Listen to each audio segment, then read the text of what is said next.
Hi students, I am Joy Chando. I am the teachers trainer of Shiliguri Torai B.Ed College and Shiliguri Primary Teachers Training College. Today I am going to discuss about the topic which is very much included in the B.Ed 4th semester course 8B Knowledge and Curriculum part 2.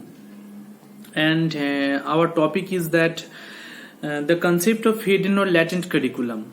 The concept of hidden or latent curriculum.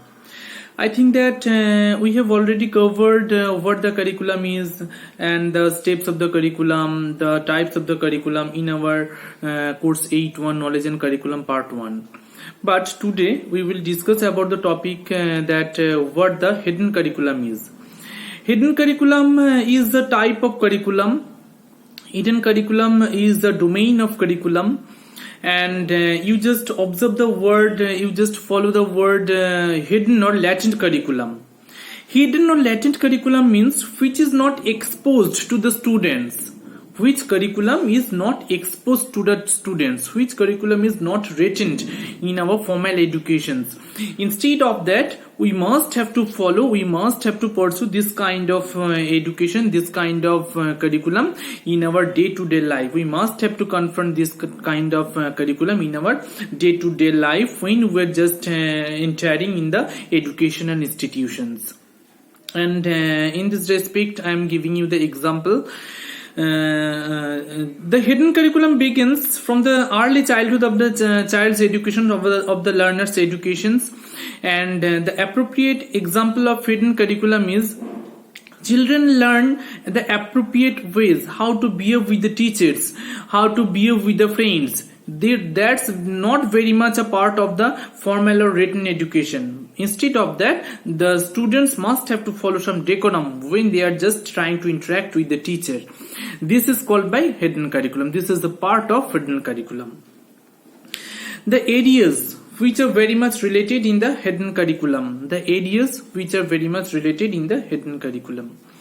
Areas of hidden curriculum in our educational institution that mold the perspectives of the students deal with various types of issues. The very areas of the hidden curriculum are gender education, moral education, how to cope up with different type of social classes, cultural expectations, the political influences, and the languages, etc.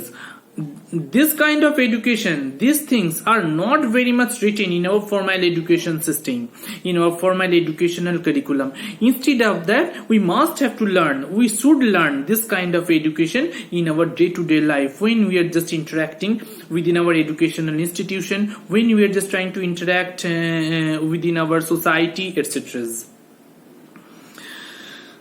The utility of hidden curriculum. The utility of hidden curriculum. What is the utility of hidden curriculum? Just write down the topic. Hidden curriculum helps the overall development of the students. Hidden curriculum helps the overall development of the students. How it is possible?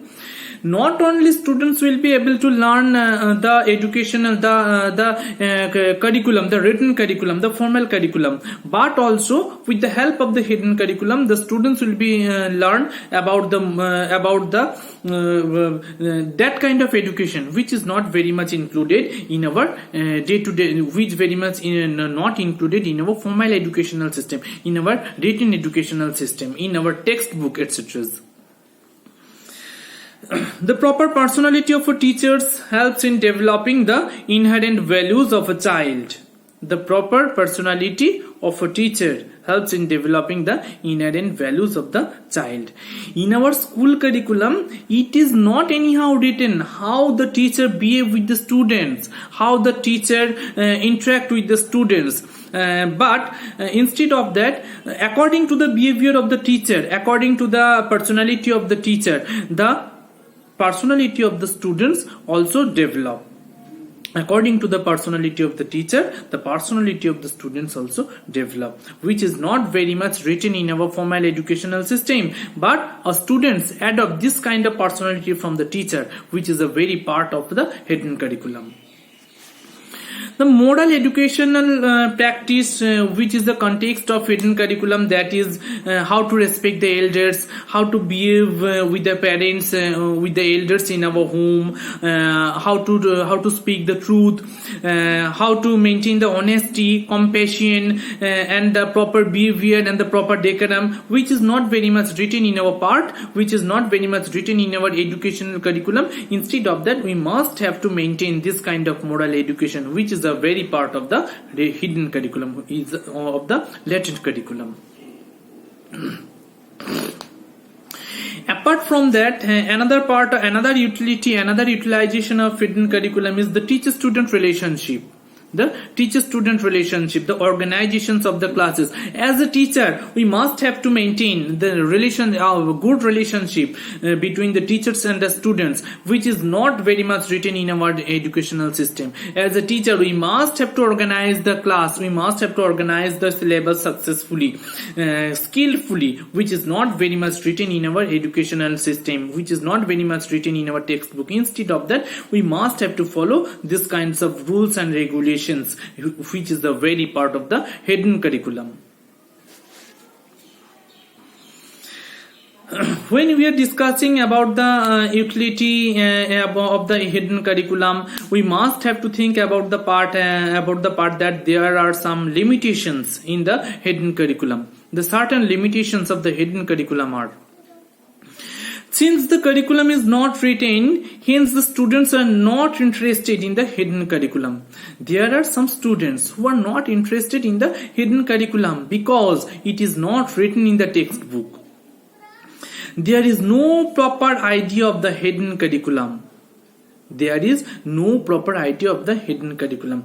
There is a proper idea when we are just nurturing with the written curriculum, when we are just nurturing with the formal kind of education. But when we are going for the hidden curriculum, there is no proper concept, there is no proper ideas, and there is no proper limitations.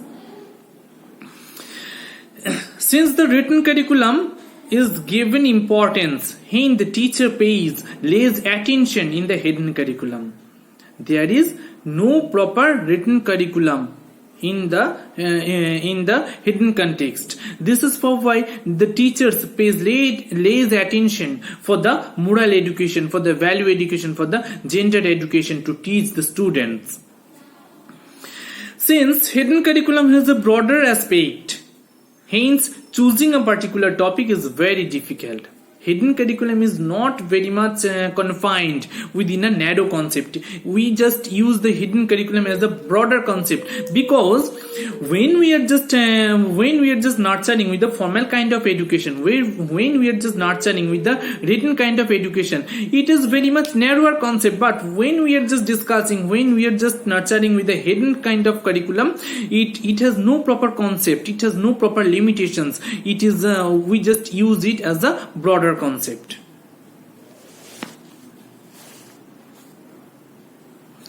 Another example of hidden curriculum is there are some students who are just don't bother about their internal examinations, but they are bothered about their final examination, because the year-end test scores are what really mattered. This is a concept which is not very much included in the written curriculum, but the students but the kids absorb and internalize them through the natural observations and the participations in the classroom and the social activities.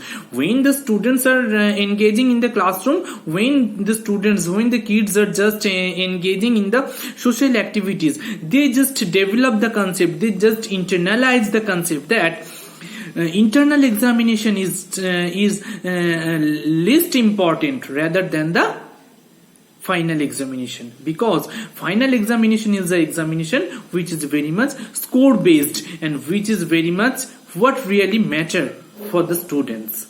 Thank you.